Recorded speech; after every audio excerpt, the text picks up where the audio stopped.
شباب الجروب، تشوفون الحيوان هذا؟ شوف الحيوان هذا خلود، شوف الحيوان هذا، بخبركم شو سالفته. ابو عيسى، شفت الحيوان اللي صورته قبل شويه؟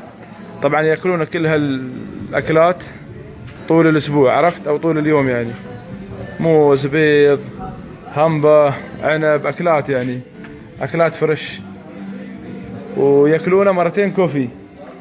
انزين، شوف شوف شوف شوف، ياكلونه مرتين كوفي.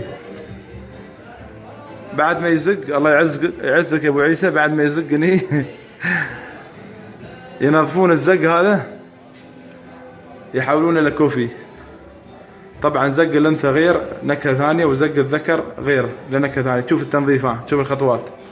ابو عيسى،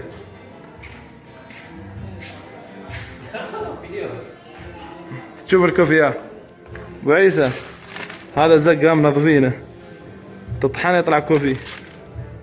شيء غريب يعني، حيوان ياكلون اكلات نظيفه، بيض وفواكه وكذا، ومرتين من القهوه، وعقب ما يزق ينظفون الزق، ينظفون الزق عادل، يغسلونه 7 مرات تقريبا، عقب ينظفونه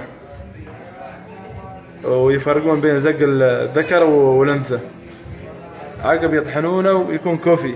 والكوفي غالي ترى، جدا غالي، شيء غريب. ما ادري انتوا اللي تشربون من ستاربكس ولا من وين هذا، ما اعرف شو السالفه. هالكوفي يا ابو عيسى. خلود، تبي من هالكوفي اجيب لك؟ زق سنجاب، ما ادري زق شو هذا بالضبط. ابو عيسى، خلود، منظمين الزق. شوف هذا قهوة ترى، شوف بعد التنظيف، زق الحيوان بعد التنظيف يصير قهوة طال عمرك، يتنظف يتغسل. والكوفي يكون نوعين، زق الذكر غير وزق الانثى غير، عرفت؟ فكل نوع فيه نكهة. شوف شوف الكوفي هذا من الآخر